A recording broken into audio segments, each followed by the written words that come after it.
ನಮಸ್ಕಾರ, ನಾನು Likhitha Salian. Digital planet presence prime time ನ್ಯೂಸ್ಗೆ ಸ್ವಾಗತ. Powered by Malabar gold and diamonds, Volkswagen Mangaluru. ಇದೀಗ ಸುದ್ದಿಯ ವಿವರ. ಬಜ್ಪೆಯಲ್ಲಿ ಕೊಲೆಯಾದ ರೌಡಿ ಶೀಟರ್ ಸುಹಾಸ್ ಶೆಟ್ಟಿ ಮನೆಗೆ ಶುಕ್ರವಾರ ವಿಧಾನಸಭೆಯ ವಿಪಕ್ಷ ನಾಯಕ ಆರ್ ಅಶೋಕ್ ಜೊತೆ ಭೇಟಿ ನೀಡಿದ ಬಿಜೆಪಿ ರಾಜ್ಯಾಧ್ಯಕ್ಷ ಬಿವೈ ವಿಜಯೇಂದ್ರ ಅವರು ಸುಹಾಸ್ ಶೆಟ್ಟಿ ಕೊಲೆ ಪ್ರಕರಣವನ್ನು ರಾಷ್ಟ್ರೀಯ ತನಿಖಾ ದಳ ಎನ್ಐಎಗೆ ವಹಿಸಬೇಕು ಎಂದು ಆಗ್ರಹಿಸಿದ್ದಾರೆ. ಮಾಧ್ಯಮದವರೊಂದಿಗೆ ಮಾತನಾಡಿದ ಅವರು, ಸುಹಾಸ್ ಹತ್ಯೆಗೆ ರಾಜ್ಯಾದ್ಯಂತ ಆಕ್ರೋಶ ವ್ಯಕ್ತವಾಗಿದೆ. ಮಂಗಳೂರಿನಲ್ಲಿ ನಡೆದ ಈ ಘಟನೆ ಖಂಡನಾರ್ಹ. ಬಿಜೆಪಿಯು ಘಟನೆಯನ್ನು ಗಂಭೀರವಾಗಿ ತೆಗೆದುಕೊಂಡಿದೆ. ಸುಹಾಸ್ ಜೀವಕ್ಕೆ ಬೆದರಿಕೆ ಇದ್ದರೂ ರಕ್ಷಣೆ ಇಲ್ಲದಿರುವುದು ಪೊಲೀಸರ ವೈಫಲ್ಯ ಎಂದರು. ಈ ಘಟನೆಯಲ್ಲಿ ರಾಜ್ಯ ಸರ್ಕಾರದ ಗೃಹ ಇಲಾಖೆಯ ಮತ್ತು ಪೊಲೀಸ್ ಇಲಾಖೆಯ ವೈಫಲ್ಯ ಮೇಲ್ನೋಟಕ್ಕೆ ಎದ್ದು ಕಾಣುತ್ತಿದೆ. ಕಾಂಗ್ರೆಸ್ ಸರ್ಕಾರದ ನೀತಿಗಳಿಂದ ಹಿಂದೂ ಸಂಘಟನೆಗಳಿಗೆ, ಹಿಂದೂ ಕಾರ್ಯಕರ್ತರಿಗೆ ರಕ್ಷಣೆ ಇಲ್ಲದಿರುವ ಪರಿಸ್ಥಿತಿ ನಿರ್ಮಾಣವಾಗಿದೆ. ಕಾಂಗ್ರೆಸ್ ಸರ್ಕಾರದ ಮೇಲೆ ವಿಶ್ವಾಸವೇ ಇಲ್ಲದಂತಾಗಿದೆ ಎಂದು ಆಕ್ರೋಶ ವ್ಯಕ್ತಪಡಿಸಿದರು. ಸುಹಾಸ್ ಕುಟುಂಬಕ್ಕೆ ಧೈರ್ಯ ತುಂಬಿದ್ದೇನೆ, ಸಾಂತ್ವನ ಹೇಳಿದ್ದೇನೆ. ಕುಟುಂಬದ ಆಧಾರ ಸ್ತಂಭವೇ ಕಳಚಿ ಬಿದ್ದಿದೆ. ಈ ಸಂದರ್ಭದಲ್ಲಿ ಆ ಬಡ ಕುಟುಂಬದ ಜೊತೆ ನಾವಿದ್ದೇವೆ. ಪಕ್ಷದ ಪರವಾಗಿ 25 ಲಕ್ಷ ರೂಪಾಯಿ ಪರಿಹಾರ ಹಣವನ್ನು ಘೋಷಣೆ ಮಾಡುತ್ತಿದ್ದೇವೆ. ಘಟನೆಯ ಗಂಭೀರತೆ, ಕುಟುಂಬದ ಪರಿಸ್ಥಿತಿಯನ್ನು ಅರ್ಥ ಮಾಡಿಕೊಂಡು ಸರ್ಕಾರವು ಪರಿಹಾರ ಘೋಷಣೆ ಮಾಡಬೇಕು ಎಂದು ಅವರು ಆಗ್ರಹಿಸಿದರು. ಕುಟುಂಬದ ಒಂದು ಆಧಾರ ಸ್ತಂಭವೇ ಹೊತ್ತು ಕಳಚಿ ಬಿದ್ದಂತಾಗಿದೆ. ಅವ್ರ ತಂದೆಯವರು ಕೂಡ ನೋವನ್ನು ತೋಡ್ಕೊಳ್ತಾ ಇದ್ರು. ನಮ್ಮೆಲ್ಲ ಪಕ್ಷದ ಮುಖಂಡರು ನಿರ್ಧಾರ ಮಾಡಿ, ಬಿಜೆಪಿಯಲ್ಲಿ ನಮ್ಮ ಮುಖಂಡರೆಲ್ಲ ನಿರ್ಧಾರ ಮಾಡಿ, ಆ ಕುಟುಂಬದ ಆಧಾರ ಸ್ತಂಭ ಇಲ್ಲದೆ ಇರತಕ್ಕಂಥ ಸಂದರ್ಭದಲ್ಲಿ ಪಕ್ಷದ ಪರವಾಗಿ 25 ಲಕ್ಷ ರೂಪಾಯಿ ಪರಿಹಾರವನ್ನು ನೀಡಬೇಕು ಅಂತೇಳಿ ನಾವು ತೀರ್ಮಾನ ಮಾಡಿದ್ದೇವೆ. ರಾಜ್ಯ ಸರ್ಕಾರಕ್ಕೆ ನಾನು ಆಗ್ರಹ ಮಾಡ್ತೇನೆ, ಮಾನ್ಯ ಮುಖ್ಯಮಂತ್ರಿಗಳಿಗೆ, ಗೃಹ ಸಚಿವರಿಗೆ ಆಗ್ರಹವನ್ನು ಮಾಡ್ತೇನೆ. ಈ ಘಟನೆಯ ಗಂಭೀರತೆಯನ್ನು ಅರ್ಥ ಮಾಡಿಕೊಂಡು, ಕುಟುಂಬದ ಪರಿಸ್ಥಿತಿಯನ್ನು ಕೂಡ ಅರ್ಥ ಮಾಡಿಕೊಂಡು ಪರಿಹಾರವನ್ನು ರಾಜ್ಯ ಸರ್ಕಾರ ಘೋಷಣೆ ಮಾಡಬೇಕು. ಎನ್ಐಎಯಿಂದ ತನಿಖೆ ಆಗಬೇಕು. ರಾಷ್ಟ್ರೀಯ ತನಿಖಾ ಸಂಸ್ಥೆಯಿಂದ ಈ ಘಟನೆ ತನಿಖೆ ಆಗಬೇಕು.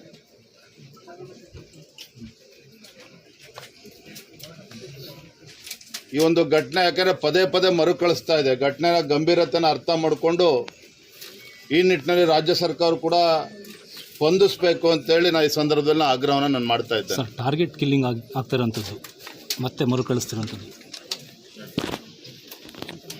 ಈ ಸಂದರ್ಭ ವಿಧಾನಸಭೆಯಲ್ಲಿನ ವಿಪಕ್ಷ ನಾಯಕ ಆರ್ ಅಶೋಕ್, ಶಾಸಕರಾದ ಭರತ್ ಶೆಟ್ಟಿ, ರಾಜೇಶ್ ನಾಯ್ಕ್, ಯಶ್ಪಾಲ್ ಸುವರ್ಣ, ಭಾಗೀರಥಿ ಮುರುಳ್ಯ, ಬಿಜೆಪಿ ಜಿಲ್ಲಾಧ್ಯಕ್ಷ ಸತೀಶ್ ಕುಂಪಲ ಜೊತೆಗಿದ್ದರು. ಸಂದೀಪ್ ಸಾಲ್ಯಾನ್, ವಿ4 ನ್ಯೂಸ್, ಬಂಟ್ವಾಳ. ಬೆಂಗಳೂರಿನಲ್ಲಿ ಆಕ್ಸೆಂಚರ್ ಸಂಸ್ಥೆಯಲ್ಲಿ ಉದ್ಯೋಗದಲ್ಲಿದ್ದ ಪಾಕಿಸ್ತಾನ ಮೂಲದ ಉದ್ಯೋಗಿ ಮತ್ತು ಆತನ ಕುಟುಂಬಕ್ಕೆ ಪಾಕಿಸ್ತಾನಕ್ಕೆ ಹೋಗುವಂತೆ ಆದೇಶಿಸಿದ್ದನ್ನು ಸರ್ವೋಚ್ಚ ನ್ಯಾಯಾಲಯವು ರದ್ದುಪಡಿಸಿದೆ. ಭಾರತೀಯ ಪಾಸ್ಪೋರ್ಟ್ ಮತ್ತು ಆಧಾರ್ ಕಾರ್ಡ್ ಹೊಂದಿದ್ದರೂ ನನ್ನ ಕುಟುಂಬದ 6 ಮಂದಿಯನ್ನು ಪಾಕಿಸ್ತಾನಕ್ಕೆ ಹೋಗಲು ಹೇಳುತ್ತಿದ್ದಾರೆ ಎಂದು ಅಹ್ಮದ್ ತಾರಿಕ್ ಭಟ್ ಎನ್ನುವವರು ಸುಪ್ರೀಂ ಕೋರ್ಟ್ಗೆ ಅರ್ಜಿ ಸಲ್ಲಿಸಿದರು.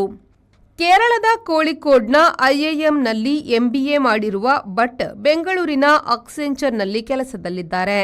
ಇದರಲ್ಲಿ ಸ್ವಲ್ಪ ಮಾನವೀಯ ಅಂಶ ಇದೆ ಎಂದು ಹೇಳಿದ ಸುಪ್ರೀಂ ಕೋರ್ಟ್, ಹೆಚ್ಚಿನ ಪರಿಹಾರ ಕಾಣುವ ಮೊದಲು ಬೆಂಗಳೂರು ಉಚ್ಚ ನ್ಯಾಯಾಲಯದಲ್ಲಿ ಅರ್ಜಿ ಸಲ್ಲಿಸುವಂತೆ ತಿಳಿಸಿದರು. ಪಾಕಿಸ್ತಾನದ ಮೀರ್ಪುರದಲ್ಲಿ ಹುಟ್ಟಿದ ಭಟ್ ತಂದೆಯ ಜೊತೆಗೆ 1997ರಲ್ಲಿ ಭಾರತಕ್ಕೆ ಬಂದವರು ತನ್ನ ಪಾಕ್ ಪಾಸ್ಪೋರ್ಟ್ ಅನ್ನು ಜಮ್ಮು ಕಾಶ್ಮೀರ ಹೈಕೋರ್ಟ್ಗೆ ಒಪ್ಪಿಸಿ ಭಾರತದ ಪಾಸ್ಪೋರ್ಟ್ಗೆ ಅರ್ಜಿ ಸಲ್ಲಿಸಿ ಮುಂದೆ ಅದನ್ನು ಪಡೆದಿದ್ರು. ಆತನ ಕುಟುಂಬದ 6 ಮಂದಿ 2000ರಲ್ಲಿ ಬಂದು ಎಲ್ಲರೂ ಮುಂದೆ ಇಲ್ಲಿ ಪಾಸ್ಪೋರ್ಟ್ ಮತ್ತು ಆಧಾರ್ ಕಾರ್ಡ್ ಪಡೆದಿದ್ದಾರೆ. ಪಹಲ್ಗಾಂವ್ ಕಗ್ಗೊಲೆಯ ಬಳಿಕ ಭಟ್ ಕುಟುಂಬ ಕೂಡ ದೇಶ ಬಿಡುವಂತೆ ಹೇಳಲಾಗಿತ್ತು. ಬ್ಯೂರೋ ರಿಪೋರ್ಟ್, ವಿ4 ನ್ಯೂಸ್, ದೆಹಲಿ. ಶಾಲೆಗೆ ತೆರಳುವ ವಿದ್ಯಾರ್ಥಿಗಳು ಹಾಗೂ ಗ್ರಾಮಸ್ಥರು ಹೊಂಡ ಗುಂಡಿಗಳಿಂದ ಕೂಡಿದ ರಸ್ತೆಯಲ್ಲೇ ನಿತ್ಯ ಸಾಗಬೇಕಾದ ಅನಿವಾರ್ಯ ಸ್ಥಿತಿ ಕಾರ್ಕಳದ ಮುಣ್ಕೂರು ಗ್ರಾಮದ ಮುಲ್ಲಡ್ಕದಿಂದ ಪಾದೆಬೆಟ್ಟು ಬೋಳ ಪದವು ಸಂಪರ್ಕಿಸುವ ರಸ್ತೆಯಲ್ಲಿದೆ. ಮುಣ್ಕೂರು ಗ್ರಾಮ ಪಂಚಾಯತ್ ವ್ಯಾಪ್ತಿಯ ಮುಲ್ಲಡ್ಕ ಪರಿಸರದಲ್ಲಿ ಕಳೆದ ಹಲವು ವರ್ಷಗಳಿಂದಲೂ ಮುಲ್ಲಡ್ಕ ಶಾಲೆಯವರೆಗೆ ಡಾಂಬರಿನ ರಸ್ತೆ ಇದ್ದು ಬಳಿಕ ರಸ್ತೆಯು ತೀರಾ ಹದಗೆಟ್ಟ ಪರಿಣಾಮ ರಸ್ತೆಯ ಕಾಮಗಾರಿಗೆ ಮುಂದಾಗಿದ್ದಾಗ ಒಂದಷ್ಟು ತೊಡಕುಗಳು ಹಾಗೂ ಖಾಸಗಿ ಭೂ ಮಾಲೀಕರ ಜಟಾಜಟಿಯಿಂದ ರಸ್ತೆಯ ಕಾಮಗಾರಿ ನಡೆಯದೆ ಬರೀ ಕಲ್ಲು ಮಣ್ಣು ತುಂಬಿದ ಹೊಂಡ ಗುಂಡಿಗಳಲ್ಲೇ ಈ ಭಾಗದ ಗ್ರಾಮಸ್ಥರು ಓಡಾಟವನ್ನು ನಡೆಸುವಂತಾಗಿದೆ. ಸಮರ್ಪಕವಾದ ಚರಂಡಿ ವ್ಯವಸ್ಥೆ ಇಲ್ಲದೆ ಮಳೆಗಾಲದಲ್ಲಿ ಮಳೆ ನೀರು ರಸ್ತೆಯಲ್ಲಿ ಹರಿದು ದೊಡ್ಡ ಗಾತ್ರದಲ್ಲಿ ಹೊಂಡಗಳು ನಿರ್ಮಾಣವಾಗಿ ವಾಹನ ಸವಾರರು ಸಂಚರಿಸಲು ಸವಾಲಾಗಿ ಪರಿಣಮಿಸಿದೆ. ರಸ್ತೆಯಲ್ಲಿಯೇ ದೊಡ್ಡ ಗಾತ್ರದ ಬಂಡೆಕಲ್ಲು ಎದ್ದು ಬಂದಿದ್ದು ದ್ವಿಚಕ್ರ ವಾಹನ ಸವಾರರು ಪ್ರಯಾಣಿಸಲು ಕಷ್ಟಕರವಾಗಿದೆ.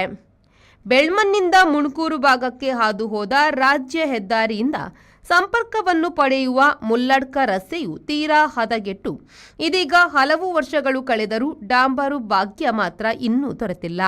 ಮುಲ್ಲಡ್ಕ ಪಾದೆಬೆಟ್ಟುವಿನಲ್ಲಿ ಧೂಮಾವತಿ ದೈವಸ್ಥಾನ, ಸೈಂಟ್ ಜೋಸೆಫ್ ಆಂಗ್ಲ ಮಾಧ್ಯಮ ಶಾಲೆಯೊಂದಿದ್ದು ಇಲ್ಲಿಗೆ ನಿತ್ಯ ನೂರಾರು ವಿದ್ಯಾರ್ಥಿಗಳು ವಿದ್ಯಾರ್ಚನೆಗಾಗಿ ಬರುತ್ತಾರೆ. ಬರುವ ವಿದ್ಯಾರ್ಥಿಗಳು ಹೊಂಡ ಗುಂಡಿಯಲ್ಲಿ ಸಾಗುವುದು ಇಲ್ಲಿ ಅನಿವಾರ್ಯವಾಗಿದೆ. ಅಲ್ಲದೆ ಶಾಲಾ ಮಕ್ಕಳನ್ನು ಹೊತ್ತು ತರುವ ಆಟೋ ರಿಕ್ಷಾಗಳು, ಶಾಲಾ ವಾಹನ, ಸ್ಕೂಲ್ ಬಸ್ಸುಗಳು ನಿತ್ಯ ಸರ್ಕಸ್ ಮಾಡಿಕೊಂಡು ಸಾಗುವುದು ಮಾಮೂಲಾಗಿದೆ. ಮುಲ್ಲಡ್ಕದಿಂದ ಬೋಳ ಪದವು ಭಾಗವನ್ನು ಸಂಪರ್ಕಿಸುವ ಸುಮಾರು 6 ಕಿಲೋಮೀಟರ್ ಉದ್ದದ ರಸ್ತೆಯಾಗಿದ್ದು ನಿತ್ಯ ಈ ಭಾಗದಲ್ಲಿ ಗ್ರಾಮಸ್ಥರು ಕಾಲುನಡಿಗೆಯಲ್ಲಿ ಹಾಗೂ ತಮ್ಮ ಸ್ವಂತ ವಾಹನ ಮತ್ತು ಬಾಡಿಗೆ ವಾಹನವನ್ನು ಅವಲಂಬಿಸಿಕೊಂಡು ಸಾಗುತ್ತಿದ್ದು ಇದೀಗ ರಸ್ತೆಯು ತೀರಾ ಹದಗೆಟ್ಟ ಪರಿಣಾಮ ಈ ಭಾಗದ ರಸ್ತೆಯಲ್ಲಿ ಯಾವುದೇ ಬಾಡಿಗೆ ವಾಹನಗಳು ಬರಲು ಹಿಂದೇಟು ಹಾಕುವಂತಾಗಿದೆ. ಕಳೆದ ಹಲವು ಸಮಯದಿಂದ ಇಲ್ಲಿನ ರಸ್ತೆಯನ್ನು ಸರಿಪಡಿಸಿಕೊಡಿ ಎಂದು ಗ್ರಾಮಸ್ಥರು ಸಾಕಷ್ಟು ಬಾರಿ ಮನವಿಯನ್ನು ಮಾಡಿಕೊಂಡರೂ ಯಾವುದೇ ಪ್ರಯೋಜನವಾಗಿಲ್ಲ. ಕಳೆದ ಹಲವು ವರ್ಷಗಳಿಂದಲೂ ಇಲ್ಲಿ ಜಲ್ಲಿ, ಟಾರು ಎಲ್ಲವೂ ಕಿತ್ತು ಮಣ್ಣಿನ ರಸ್ತೆಯಂತಾದ ರಸ್ತೆಯಲ್ಲೇ ಓಡಾಟವನ್ನು ನಡೆಸುವಂತಾಗಿದೆ. ಇಲ್ಲಿನ ಗ್ರಾಮೀಣ ಭಾಗದ ರಸ್ತೆಯ ಬೇಡಿಕೆಗೆ ಸ್ಪಂದಿಸಿ ಕಾರ್ಕಳ ಕ್ಷೇತ್ರದ ಶಾಸಕರು 2 ಬಾರಿ 25 ಲಕ್ಷ ರೂಪಾಯಿಗಳ ಅನುದಾನವನ್ನು ಮಂಜೂರು ಮಾಡಿದರೂ ಖಾಸಗಿ ಭೂ ಮಾಲೀಕರ ಜಟಾಜಟಿಯಿಂದ ರಸ್ತೆಗೆ ಡಾಮರು ಭಾಗ್ಯ ದೊರೆಯದೆ ಬರೀ ಮಣ್ಣಿನ ರಸ್ತೆಯಲ್ಲೇ ಸಾಗುವಂತಾಗಿದೆ. ಇದೀಗ ಖಾಸಗಿ ಮಾಲೀಕರು ಜಾಗದ ವಿಚಾರವಾಗಿ ಕೋರ್ಟ್ ಮೆಟ್ಟಿಲೇರಿದ್ದು ಗ್ರಾಮದ ಜನರಿಗೆ ರಸ್ತೆಯಿಲ್ಲದೆ ಸಮಸ್ಯೆಗಳು ಎದುರಾಗಿದೆ. 2 ಬಾರಿ ಅನುದಾನವನ್ನು ಮಂಜೂರು ಮಾಡಿ ವಾಪಸ್ಸಾದರೂ ರಸ್ತೆ ಸಮಸ್ಯೆ ಮಾತ್ರ ಇನ್ನೂ ಇತ್ಯರ್ಥವಾಗಿಲ್ಲ ಎನ್ನುವುದು ಗ್ರಾಮಸ್ಥರ ಆರೋಪವಾಗಿದೆ. ಈ ಭಾಗದ ಗ್ರಾಮಸ್ಥರು ಅನಾರೋಗ್ಯ ಸಂದರ್ಭದಲ್ಲಿ ಹಾಗೂ ಕೆಲವೊಂದು ತುರ್ತು ಸಂದರ್ಭದಲ್ಲಿ ರಸ್ತೆ ಸರಿಯಿಲ್ಲದೆ ಸಂಕಟವನ್ನು ಅನುಭವಿಸುವಂತಾಗಿದೆ. ರಸ್ತೆ ಸರಿಯಿಲ್ಲದೆ ಈ ಭಾಗದ ವಯೋವೃದ್ಧರು, ಅನಾರೋಗ್ಯ ಪೀಡಿತರಿಗೆ ನಿತ್ಯ ಸಮಸ್ಯೆಯಾಗುತ್ತಿದೆ. ಸಾಕಷ್ಟು ಬಾರಿ ಗ್ರಾಮಸ್ಥರು ಜನಪ್ರತಿನಿಧಿಗಳ ಗಮನಕ್ಕೆ ತಂದರೂ ಯಾವುದೇ ಪ್ರಯೋಜನವಾಗಿಲ್ಲ. ಯಾರದ್ದೋ ಸಮಸ್ಯೆಯಿಂದ ತುರ್ತು ಸಂದರ್ಭದಲ್ಲಿ ಈ ಭಾಗದ ಗ್ರಾಮಸ್ಥರು ತೊಂದರೆಯನ್ನು ಅನುಭವಿಸುವಂತಾಗಿದೆ. ಹೀಗಾಗಿ ಕೂಡಲೇ ಸಮಸ್ಯೆಯನ್ನು ಇತ್ಯರ್ಥಗೊಳಿಸಿ ರಸ್ತೆಗೆ ಡಾಮರೀಕರಣ ಮಾಡಬೇಕಾಗಿ ಗ್ರಾಮಸ್ಥರು ಆಗ್ರಹಿಸಿದ್ದಾರೆ. ಖಲೀಲ್, ವಿ4 ನ್ಯೂಸ್, ಕಾರ್ಕಳ. ಖ್ಯಾತ ನಾಟಕ ರಚನಾಕಾರ ಜಾನ್ ಎಂ ಪೆರ್ಮನ್ನೂರು ಇವರ ಸಾಹಿತ್ಯದಲ್ಲಿ ಮೂಡಿಬಂದ 7 ವಿಡಿಯೋ ಆಲ್ಬಂ ಹಾಡುಗಳನ್ನು ಯಶಸ್ವಿಯಾಗಿ ಪೂರ್ಣಗೊಳಿಸಿದ ಸುಸಂದರ್ಭದಲ್ಲಿ ಕಲಾಕೂಟಂನ ಪ್ರಬುದ್ಧ ಹವ್ಯಾಸಿ ಕಲಾವಿದರಿಂದ ಸ್ನೇಹ ಸಮ್ಮಿಲನ ಎನ್ನುವ ಕಾರ್ಯಕ್ರಮವು ಬನ್ಸ್ ಹಾಸ್ಟೆಲ್ನಲ್ಲಿರುವ ಶಿವಸಾಗರ್ ಹೋಟೆಲ್ನಲ್ಲಿ ನಡೆಯಿತು.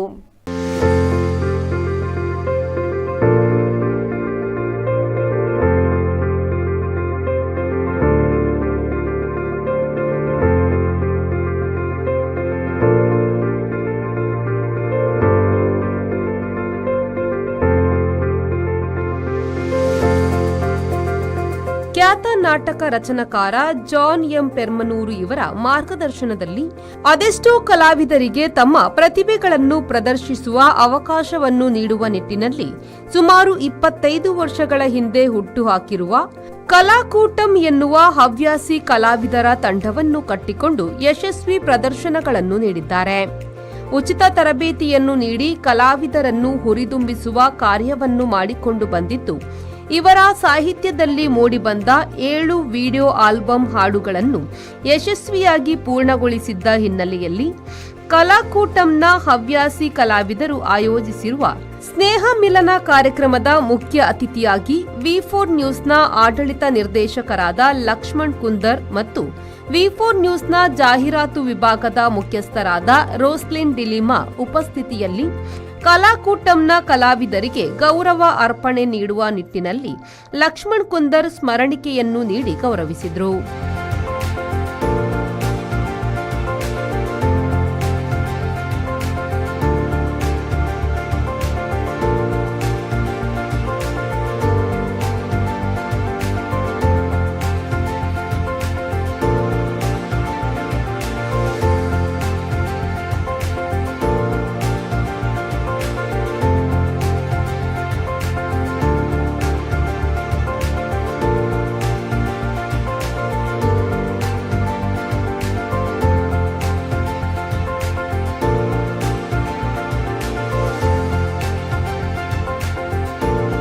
ಈ ಸಂದರ್ಭದಲ್ಲಿ ಮಾತನಾಡಿದ ಖ್ಯಾತ ನಾಟಕ ರಚನಾಕಾರ ಜಾನ್ ಎಂ ಪೆರ್ಮನ್ನೂರು ಅವರು, ಹಿರಿಯರಿಂದ ಕಿರಿಯರವರೆಗೆ ಈ ಕಲಾಕೂಟದಲ್ಲಿ ಕಲಾವಿದರ ಪ್ರತಿಭೆಗಳನ್ನು ಹೊರತರುವಂತಹ ಉದ್ದೇಶದಿಂದ ಹವ್ಯಾಸಿ ಕಲಾವಿದರ ತಂಡವನ್ನು ರಚಿಸಿದ್ದೇವೆ ಎಂದರು. ಈ ಕಲೆ ಅದಕ್ಕೆ ಜಾತಿ, ಭಾಷೆ ಮತ್ತು ಯಾವುದೇ ಅಂತಸ್ತು ಅದೆಲ್ಲ ಭೇದ ಅದು ಕಲೆ. ಈ ಕಲಾವಿದರು ನಂಬಿದ ದೇವರಂತ ಹೇಳಿದ್ರೆ ಆ ಕಲೆಯನ್ನೇ ಅವರು ದೇವರಂತ ನಂಬ್ತಾರೆ. ನಾನು ಆ ಭಾವನೆಯಿಂದ ಬಂದವ. ನಮ್ಮ ನೆರೆಕರೆಯಲ್ಲಿ ಈಗ ನಮ್ಮ ನಿಹಾನ್ ಇದ್ದಾರೆ, ಇಲ್ಲಿ ನಿಹಾನಿಗಿಂತ ಚಿಕ್ಕ ಮಕ್ಕಳನ್ನು ನಾನು ಸೇರಿಸಿದ್ದೆ ನಮ್ಮ ಗ್ರೂಪ್ನಲ್ಲಿ. 60, 70, 80 ಇಯರ್ಸಿನ ಹಿರಿಯರನ್ನು ಸಹ ನಾನು ಸೇರಿಸಿದ್ದೆ. ನಾವು ಫಸ್ಟ್ ಮಾಡಿದ್ದು ರಾಣಿಯ ಹಬ್ಬಕ್ಕ 2ನೇ ಉತ್ಸವದಲ್ಲಿ ವಿವಿಧತೆಯಲ್ಲಿ ಏಕತೆ ಎಂಬ ಸಬ್ಜೆಕ್ಟ್ ಹಿಡಿದುಕೊಂಡು ಒಂದೇ ಮಾತರಂ ಅಂತ ಎ.ಆರ್. ರೆಹಮಾನ್ರ ಸಂಗೀತ ಇತ್ತು ಕ್ಯಾಸೆಟ್, ಅದನ್ನು ಹಾಕಿ ನಾವೊಂದು ಗ್ರೂಪ್ ಸಾಂಗ್ ಮಾಡಿದ್ದೆವು ಹಬ್ಬಕ್ಕ ಉತ್ಸವದಲ್ಲಿ. ಆ ಉತ್ಸವದಲ್ಲಿ ಶಿವರಾಮ್ ಕಾರಂತರು ಭಾಗವಹಿಸಿದ್ರು ಅಧ್ಯಕ್ಷತೆಯಾಗಿ. ಅದು ಅವರ ಲಾಸ್ಟ್ ಪ್ರೋಗ್ರಾಮ್ ಆಗಿತ್ತು. ಆ ಕಾರ್ಯಕ್ರಮದಲ್ಲಿ ನನಗೆ ಕಲಾಕೂಟವನ್ನು ಹುಟ್ಟು ಹಾಕಬೇಕಂತ ಮನಸ್ಸಾಯಿತು. ಕಲಾಕೂಟ ನಾನು ಹುಟ್ಟು ಹಾಕಿದ ನಂತರ ನಮ್ಮ ನೆರೆಕರೆಯ ಮಕ್ಕಳು, ನಾನು ಅವರಿಗೆ ದುಡ್ಡು ಕೊಡಬೇಕಾಗಿಲ್ಲ, ಕೊಟ್ಟರೆ 1 ಕಪ್ ಟೀ, 1-2 ಬಿಸ್ಕೆಟ್, ಅಲ್ಲಿಂದ ನಾವು ಸ್ಟಾರ್ಟ್ ಮಾಡಿದ್ದೆವು ಈ ಕೂಟ. ಆಗ ನಿಮಗೆ ಆಶ್ಚರ್ಯ ಆಗ್ಬೋದು, 40ಕ್ಕಿಂತ ಜಾಸ್ತಿ ಮಕ್ಕಳು, ದಿನಾಲು 40 ಮಕ್ಕಳಿಗೆ ಟೀ ಕೊಡಬೇಕು, ಬಿಸ್ಕೆಟ್ ಕೊಡಬೇಕು. ನಾನೇನು ಮಾಡ್ತಿದ್ದೆ, ನನ್ನ ಸೇವಿಂಗ್ಸ್ ಇಲ್ಲ, ನಾನು ಅದಕ್ಕೆ ಇನ್ವೆಸ್ಟ್ ಮಾಡ್ತಾ ಇದ್ದೆ. ವಿ4 ನ್ಯೂಸ್ನ ಆಡಳಿತ ನಿರ್ದೇಶಕರಾದ ಲಕ್ಷ್ಮಣ್ ಕುಂದರ್ ಅವರು ಮಾತನಾಡಿ, ಇದೊಂದು ಉತ್ತಮ ಪ್ರಯತ್ನ. ಈ ಇಳಿ ವಯಸ್ಸಿನಲ್ಲಿ ಕೂಡ ಇಂತಹ ಸಾಹಸಕ್ಕೆ ಕೈಹಾಕಿ ಈ ಕಲಾಕೂಟಂ ಸಂಸ್ಥೆಯನ್ನು ಮುನ್ನಡೆಸುತ್ತಿರುವ ಜಾನ್ ಎಂ ಪೆರ್ಮನ್ನೂರು ಅವರನ್ನು ನಾವೆಲ್ಲರೂ ಪ್ರೋತ್ಸಾಹಿಸಬೇಕು ಎಂದರು. ಕನ್ನಡದವರು ಎಲ್ಲರೂ ಹಣ ಕೇಳ್ತಾರೆ ತುಳು ಫಿಲ್ಮ್ಗೆ ಡಬ್ ಮಾಡಿದ್ದಕ್ಕೆ. ಮತ್ತೆ ನಮ್ಮ ಬೇರೆ ಒಂದು ಜನ ಸಹ ನನ್ನ ಹತ್ರ ಸ್ವಲ್ಪ ಹಣ ಕೇಳಿದ್ರು.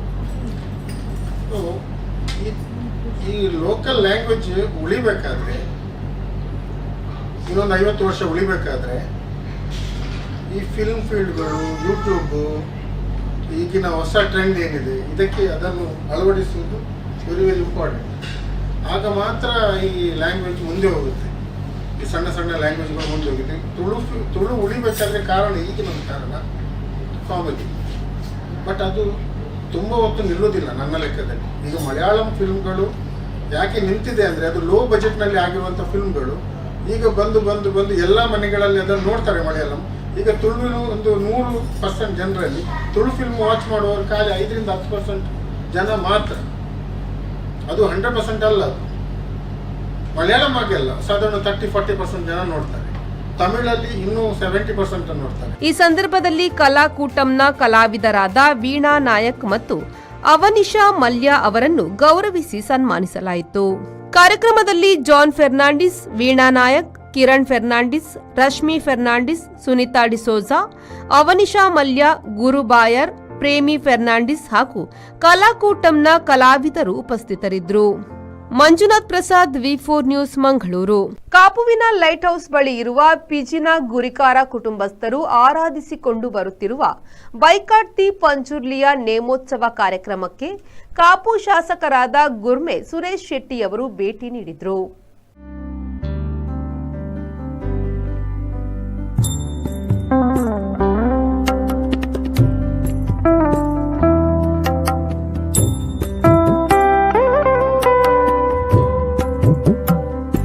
ಪಿಜಿನ ಗುರುಕಾರ ಮನೆತನದ ದೈವಸ್ಥಾನದಲ್ಲಿ ಬೈಕಾಟ್ ದಿ ಪಂಜುರ್ಲಿಯ ನೇಮೋತ್ಸವ ನಡೆದಿದ್ದು, ಧರ್ಮ ನೇಮೋತ್ಸವದ ಪ್ರಯುಕ್ತ ಹೋಮ, ಕಲಶಾಭಿಷೇಕ, ಪ್ರಸನ್ನ ಪೂಜೆ ಸೇರಿದಂತೆ ವಿವಿಧ ಧಾರ್ಮಿಕ ಕಾರ್ಯಕ್ರಮಗಳು ನಡೆಯಿತು. ಈ ಧಾರ್ಮಿಕ ಕಾರ್ಯಕ್ರಮದಲ್ಲಿ ಕಾಪು ಶಾಸಕರಾದ ಗುರ್ಮೆ ಸುರೇಶ್ ಶೆಟ್ಟಿಯವರು ಭೇಟಿ ನೀಡಿ ಶ್ರೀದೇವರ ಗಂಧ ಪ್ರಸಾದವನ್ನು ಸ್ವೀಕರಿಸಿ ಪುನೀತರಾದರು.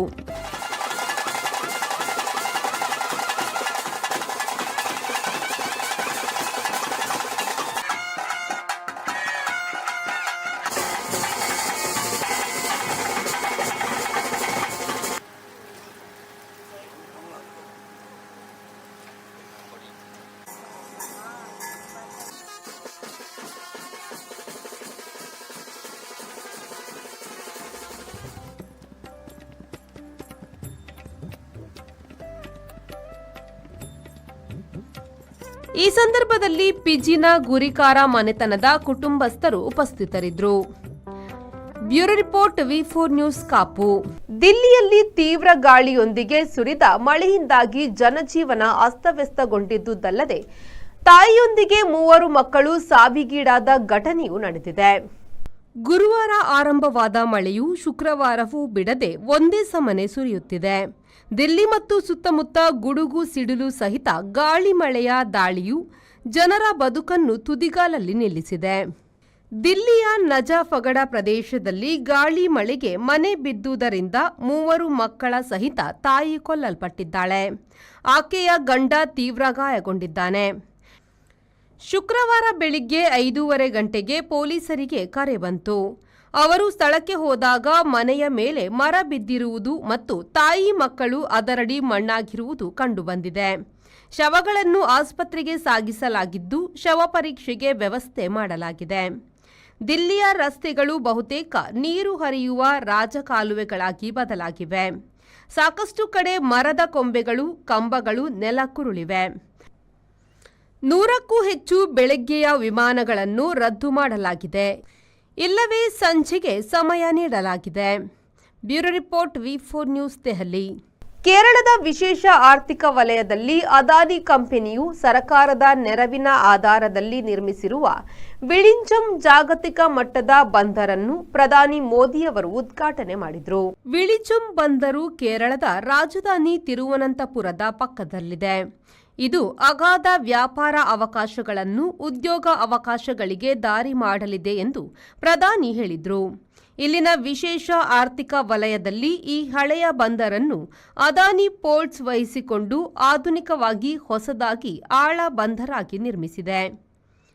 ಒಟ್ಟು 8,900 ಕೋಟಿ ರೂಪಾಯಿ ವೆಚ್ಚದಲ್ಲಿ ಬಂದರು ನಿರ್ಮಿಸಿದ್ದಾಗಿ ಹೇಳಲಾಗಿದೆ. 20 ಮೀಟರ್ ಆಳವಾಗಿ ಕಟ್ಟುಗೆ ಮಾಡಲಾಗಿದೆ.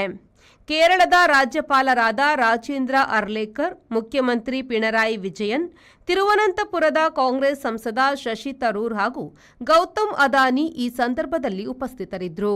2024-25ನೇ ಸಾಲಿನ ಕರ್ನಾಟಕದ ಎಸ್ಎಸ್ಎಲ್ಸಿ ಫಲಿತಾಂಶ ಪ್ರಕಟವಾಗಿದ್ದು 62.34% ವಿದ್ಯಾರ್ಥಿಗಳು ತೇರ್ಗಡೆ ಹೊಂದಿದ್ದಾರೆ. ಇದು ಕಳೆದ ಬಾರಿಯ 53%ಕ್ಕಿಂತ 9% ಹೆಚ್ಚಳವಾಗಿದೆ.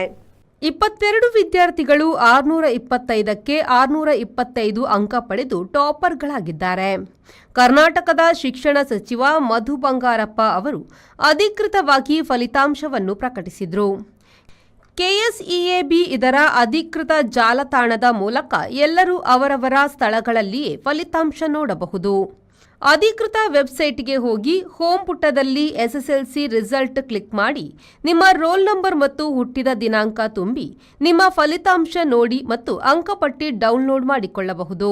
65 ವಿದ್ಯಾರ್ಥಿಗಳು 624 ಅಂಕ, 108 ವಿದ್ಯಾರ್ಥಿಗಳು 623 ಅಂಕ, 189 ವಿದ್ಯಾರ್ಥಿಗಳು 622 ಅಂಕ, 259 ವಿದ್ಯಾರ್ಥಿಗಳು 621 ಅಂಕ ಹಾಗೂ 327 ಪರೀಕ್ಷಾರ್ಥಿಗಳು 620 ಅಂಕಗಳನ್ನು ಪಡೆದಿದ್ದಾರೆ. ದಕ್ಷಿಣ ಕನ್ನಡ ಜಿಲ್ಲೆ 91.12% ಫಲಿತಾಂಶದೊಡನೆ ಮೊದಲ ಸ್ಥಾನದಲ್ಲಿದೆ. ಉಡುಪಿ 89.96%, ಉತ್ತರ ಕನ್ನಡ 83.19%, ಶಿವಮೊಗ್ಗ 82.29%, ಕೊಡಗು 82.21% ಫಲಿತಾಂಶಗಳಲ್ಲಿ ಕ್ರಮವಾಗಿ ಮೊದಲ ಸ್ಥಾನಗಳನ್ನು ಪಡೆದ ಜಿಲ್ಲೆಗಳಾಗಿವೆ. ಬ್ಯೂರೋ ರಿಪೋರ್ಟ್ ವಿ4 ನ್ಯೂಸ್ ಬೆಂಗಳೂರು. ಭಾರತ ಪಾಕಿಸ್ತಾನದ ವ್ಯಾಪಾರ ವ್ಯವಹಾರ ಕಡಿಮೆ ಎಂದರೂ ಪ್ರಮುಖವಾದುದು. ಪಹಲ್ಗಾಂವ್ ಬಳಿಕ ವಾಯುಮಾರ್ಗ ಬಂದ್ ಸಹಿತ ಹಲವು ಬಂದ್ ಆಗಿವೆ. ಮುಖ್ಯವಾಗಿ ಒಣಹಣ್ಣುಗಳು ಭಾರತಕ್ಕೆ ಪಾಕಿಸ್ತಾನ ಮತ್ತು ಆ ಕಡೆಯಿಂದ ಬರುತ್ತವೆ. ಇಲ್ಲಿಂದ ತರಕಾರಿ, ಅಡುಗೆ ಎಣ್ಣೆ ಇತ್ಯಾದಿ ಹೋಗುತ್ತವೆ. ಅವುಗಳಲ್ಲಿ ನಗಣ್ಯದಂತೆ ಕಂಡರೂ ಸಾಕಷ್ಟು ಬಳಕೆಯಾಗುವ ಕಲ್ಲುಪ್ಪು. ಪಾಕಿಸ್ತಾನದ ಪಂಜಾಬ್ ಪ್ರಾಂತ್ಯದ ಜೀಲಂ ಜಿಲ್ಲೆಯ ಕೇವ್ರಾದಲ್ಲಿ ಒಂಟಾರಿಯೋದ ಬಳಿಕ ಪ್ರಪಂಚದ 2ನೇ ಅತಿ ದೊಡ್ಡ ಹಾಲೈಟ್ ಇಲ್ಲವೇ ಕಲ್ಲುಪ್ಪು ಗಣಿ ಇದೆ. ಇಲ್ಲಿ ಪ್ರತಿ ವರುಷ 4,50,000 ಟನ್ ಕಲ್ಲುಪ್ಪು ಗಣಿಗಾರಿಕೆ ನಡೆಯುತ್ತದೆ. ಸೋಡಿಯಂ ಕ್ಲೋರೈಡ್ನ ನೇರ ಬಣ್ಣದ ಹರಳುಗಳು ಇಲ್ಲವೇ ಕಲ್ಲುಗಳು ಕಲ್ಲುಪ್ಪು. 2020ರವರೆಗೆ ಭಾರತವು 99% ಕಲ್ಲುಪ್ಪನ್ನು ಪಾಕಿಸ್ತಾನದಿಂದ ಆಮದು ಮಾಡಿಕೊಳ್ಳುತ್ತಿತ್ತು.